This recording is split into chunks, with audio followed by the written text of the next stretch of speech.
all the nation builders. This is Lopamudra Dev welcoming you all in another session of LD's Academy. Hope all of you are doing well. As I promised you that I'll come with more series on the topic called New Education Policy 22. It's a vast document and I want you to make knowledgeous about almost all the important points in this particular education policy. So as usually today's video also I will start with a motivational quote. Today's quote is, don't worry if you are not where you want to be yet. Great things take time. I am sure that you all dream big.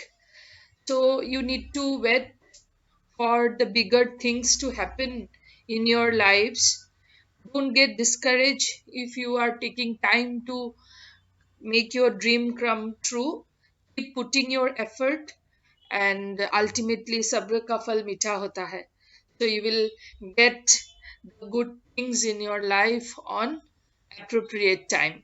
So, what I have decided that from now onwards, along with this motivational quote, I'm also going to share some extra current affairs so that you can make yourself updated about the things that are happening. So sometimes because of our busy schedule, we don't get time to look around us, but so many things are happening. So I'll try from now onwards, I'll try to give you, make you updated with some things that are happening around ourselves. So I think you know about Ramsar Convention. It is an international treaty for the conservation and sustainable use of wetland. So, okay, let me give you some more information about the treaty. This treaty was signed on 2nd of February 1971 and it is effective from 21st of December 1975, and the treaty was signed in Ramsar, Iran.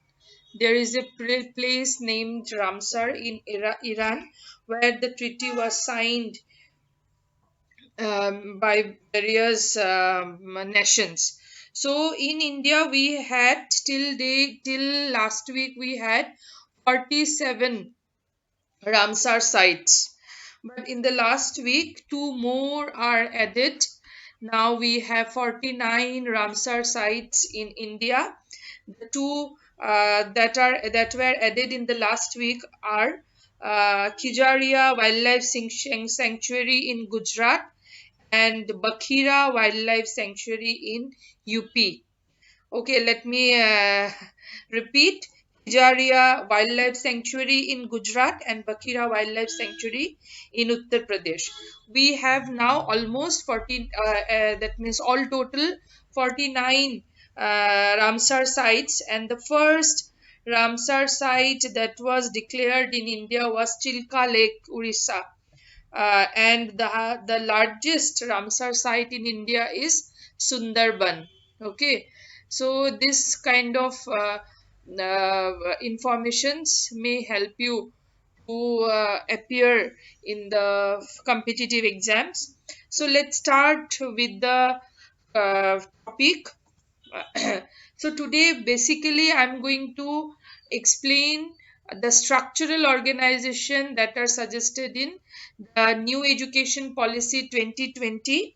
So before that, some basic principles let me discuss with you that will help you to understand that what actually this particular educational policy aimed at.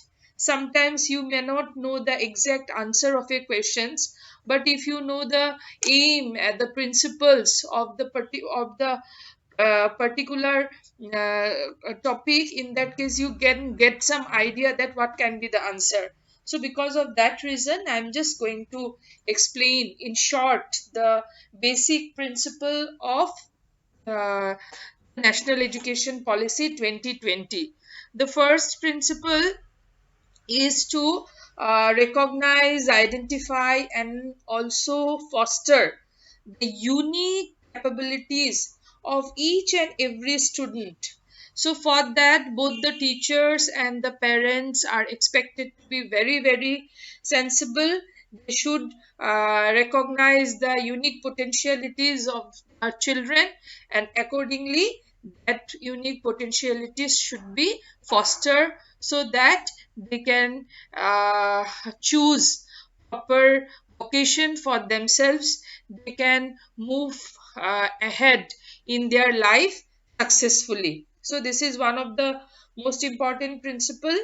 Then another principle is the National Education Policy 2020 aimed at achieving foundational literacy and numeracy by all the students by grade 3. That means each and every children who will enroll in the school, they must retain at least grade 3, so that whatever day to day activities, whatever simple calculations, simple reading and writing that are required to lead day to day life with ease, that much numeracy and literacy a child must achieve. That is the very important thing. In that case, the no one will be anguta chap in the nation. Okay, so that is very very important. Then flexibility of the curriculum. The children should be given full flexibility so that they can choose the subjects, they can choose their own path in the life according to their talent and interest. Then there is no hard separation of subjects. Okay, till date what happened, we need to choose either whether we will take science or arts or commerce. But from according as soon as the implementation of the new education policy will be there, there will be no such hard separation, not only between the subjects but also between curricular and extracurricular hierarchies, between vocational and that is your academic streams. No such demarcation will be there. Children should be given full freedom to choose whatever they want as per their interest and ability. Then that is multidisciplinary and holistic education is very much required, where so many options will be there in front of the children, and among the huge options they can choose whatever they like. That multidisciplinary and holistic education is also emphasized. Then emphasis is given on conceptual clarity, like simple rote learning or parrot learning is completely discouraged, because uh, suppose a child who knows whatever important for the exam they are going to appear, and they prepare themselves for according to that, and then after the exam they get good marks, but in true sense no learning took place, because whatever he learned, he simply, it was a kind of parrot learning. He or she has not understand anything, no conceptual clarity it was there. So in that case, the critical thinking, creativity, like decision makings, then innovative ability, all such high order thinking skills will not develop in the children, which these high order skills are very very important to proceed in the life of professional life, both personal life, successfully. So that is again emphasized here in new education policy. Then new education policy doesn't only emphasize on cognitive development, as it was said in the previous video also, Along with cognitive abilities, effective and psychomotor domain is also emphasized. Children who should be socially, emotionally, ethically very rich. They should be inculcated all the constitutional values like democratic spirit, then respect for others, cleanliness, empathy, courtesy, spirit of service, respect for the public property, scientific temper, liberty. These all constitutional values must be inculcated in the children so that they can be a productive member or productive citizen of the nation. They should also be made acquainted with various life skills like communication, cooperation, teamwork, resilience. These are very, very important to be a successful social being.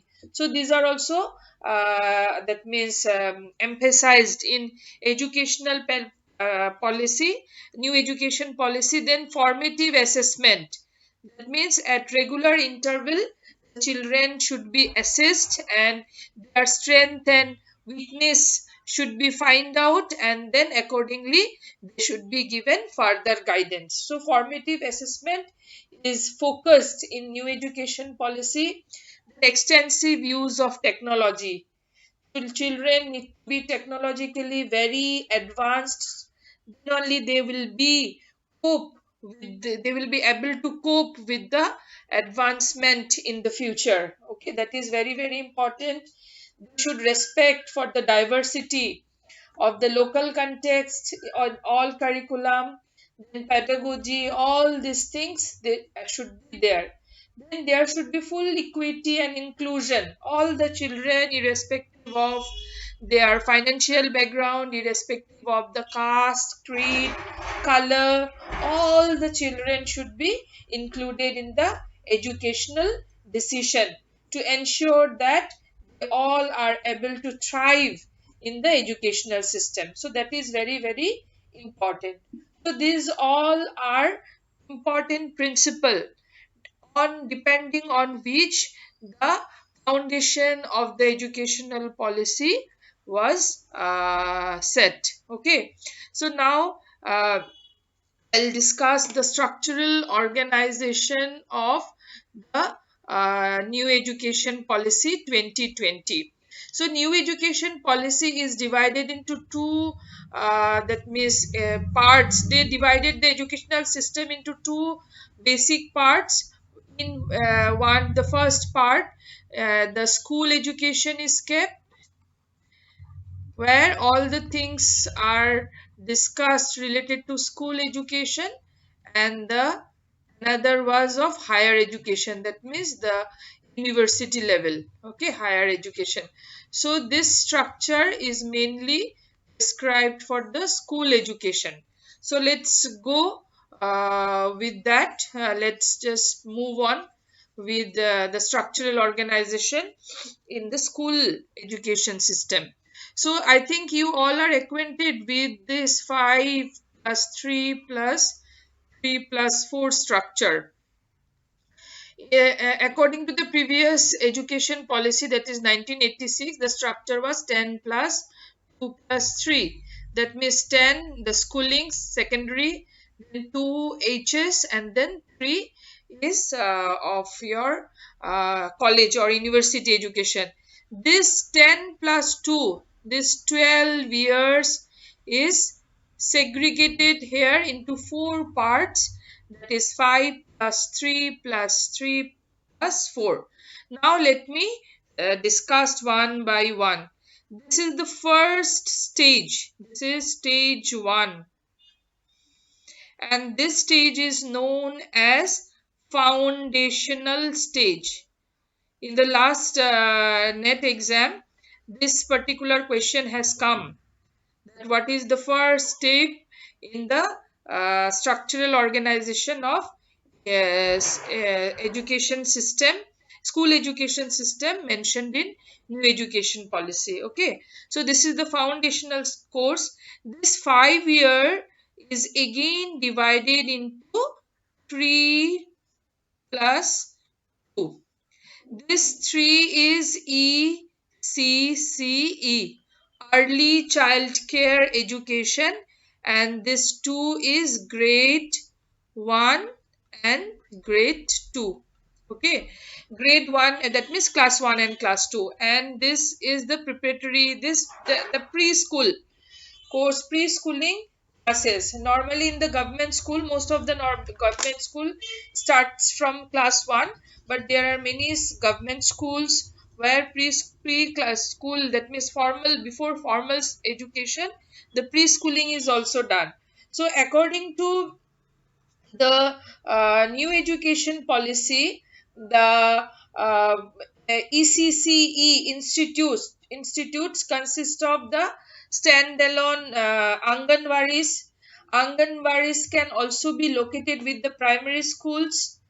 Then there are Bal Vatikas, then pre-primary schools covering age of at least 5 to 6 years, ensuring that are existing as the primary schools. Then standalone preschools are also there. Many government preschools like Kidsy, then your Euro Kids, Little Millennium. These are some standalone preschools. Children can be sent there also, but this preschool should be with the teachers, those who are specially trained. The specially planned pedagogy and curriculum should also be there in the schools. That has to be taken care of. Then one very important thing that you must remember, that in the tribal dominated areas, ashram shalas will be introduced. Ashram shala. This will be introduced in the tribal dominated areas where this early child care education can be provided to the children. Training for the teachers should also be organized. That can be by the Anganwaris. There must be continuous professional development. There should be digital classes. There should be the continuous development can be done in distance mode also. So that's how all these things should be taken care of. Along with that, the curriculum, there should be though there will be no very specific curriculum will be will not be there. No assessment will be there. The children will just learn by observation, by play. That means all this learning will be play based. There will be no prescribed curriculum, there will be no prescribed book, there will be no system of evaluation. Children will simply, no imposition will be there on the children. Whatever they will learn by their own, by interacting with the environment, by playway method. Okay, or you can say learning by doing. All such things will be, that means full freedom should be given to the children, so that without any restriction they can learn whatever they want. Okay, so after that the children will go to class 1 and then to class 2. Here some sort of curriculum and evaluation or assessment process should be that means should be there, where the curriculum, responsibility of the curriculum for making is given to various organizations like NCRT, SCRT. They will develop the curriculum. Okay, and the government has aimed that there must be 100% GER. GER means gross enrollment ratio. That means 100% student should be admitted in the preschool and should successfully reach to the secondary level by 2030. That is the aim by the government. And as I said, that means earlier also, the government has also aimed that the students must attain, each and every children must attain foundational literacy and numeracy by grade 3 by the year 2025.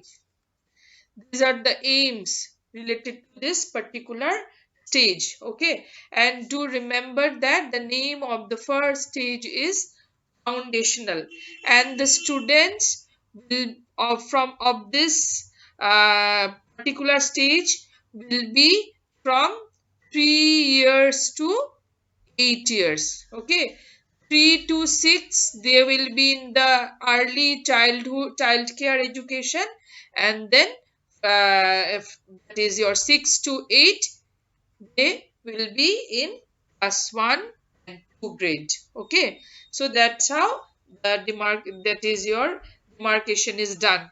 So let's move to the next stage 2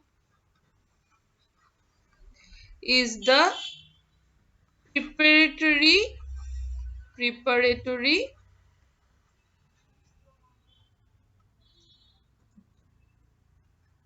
stage. Okay, where the classes will be from 1 and 2 was in the foundational stage. Here there will be 3, 4 and 5. That 5 was earlier than 3. And the children from the age group of 8 to 11 years will be here in the preparatory stage, which is the stage 2. Okay, so here some books, prescribed books from the NCRT will be there. Most of the emphasis will be given so that the children can learn about their surrounding by that is your bookish knowledge is completely discouraged. Whatever they will learn by doing. Conceptual clarity has to be emphasized. The children will be provided with full-fledged laboratories, the mathematics lab, science lab, then your sports and other curricular co-curricular activities also has to be emphasized, so that children, the holistic development can be achieved in the children. Okay, so that is very important, and I think you also know about three language formula, where the children no language will be imposed on the children. They can be provided learning with by using mother tongue, then any regional language, then the national language. Okay, in case no foreign. Okay, if the child is going to an English medium school, there more emphasis can be given in the foreign language, but no emphasis, no imposition of language can be there on the children. Okay, that is a very important point. Question may come from this particular topic also. Then arts, there should be integration of art, sports, along with the pedagogical approach. Experiential learning should be emphasized. That is very very important. Flexibility of the course choices will be there.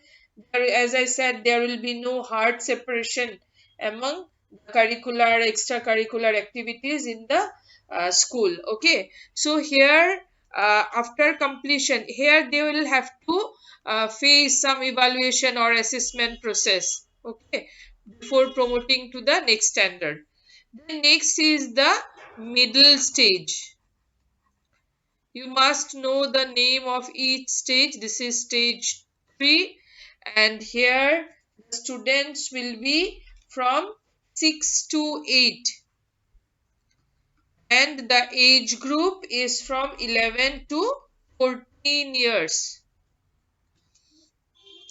So in class 6, a very what to say, very important change has brought by the new government.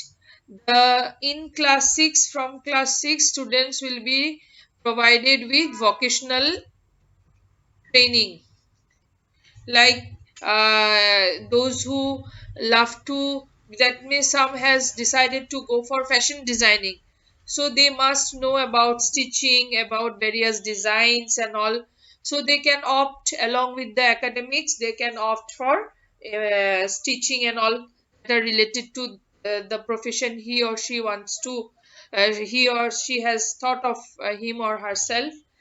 Then carpentry can be there, so many other things, like the children should be vocationally efficient from very young age of their life, so that they can, after completion of the academic years, instead of going further studies, they can start earning their livelihood, they can also create job for others.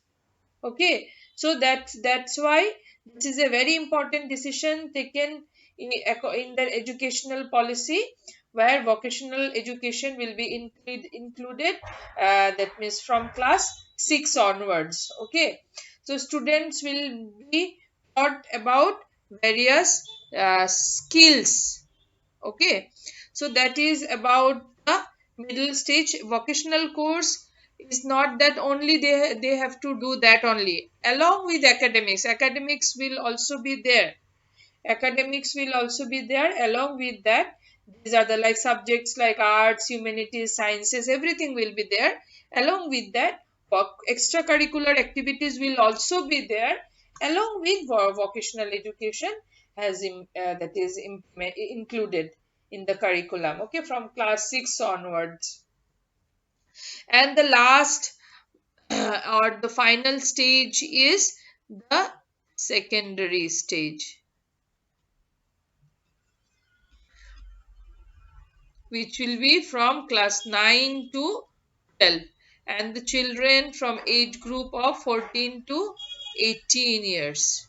Okay, so I think you know about, you have heard, some have heard but are confused that what is going to happen. So now from till date we get a result in class 10, 10th board result. Then after 10, students decide in which stream they want to go. There is hard separation of subjects like arts, commerce, and then sciences. But from now onwards, after the implementation of new education policy, nothing such will happen. The board will conduct exam at 6 months interval from 9 onwards till 12. That means there will be 8 semesters, and the children will get the result after completion of this 4 years. Okay, from 9, 10, 11, 12, after completion of 8 semester, the average marks will be the result of academic result for the student. Okay, so here what will happen, no hard separation of subjects will be there. Suppose a child who is very interested in history, he wants to know about the history, what, how the things happened. Along with that, he also has equal interest in physics, chemistry. So in till date, what was the problem that um, among these three, the children can make two, that is decisions. Either he need to take history, that means humanities, he will have to go in arts, or he needs to choose science. But from as per the new education policy, the students, they don't have to do any such thing. If a child is interested in history as well as in physics and chemistry, all the subjects can be chosen. Okay, for further specialization, they can go for a particular line, but till class 12, no such restriction, no such hard separation it will be there in case of school education. Okay, these are very important changes that are done in new education policy. Though most of the, when I went through the education policy, I found that many things are related to the previous educational policies, like Kothari Commission, then Education Policy 1986. Most of the things were included from the previous, that is your policies also, but that time the implementations were not there, but this time government is trying to implement all this, that is good things, so that the nation can be a superpower in education. Okay, so I'll come with more things, more information related to this particular education policy. So, for today, this much is for today. Hope you have liked the video. Please do comment if you want to uh, have something else, if you want me to modify my, that is, way of explaining. If you have really liked, please do subscribe if you are new to the channel, and share to those whom you think can get benefited. Also, don't forget to hit the bell, that means bell icon, so that you can get regular notification. As soon as I'll upload my video, you will get notification of that. From my side, I'll keep continue posting video. You also do share, that encourages me very much. So be safe and do well.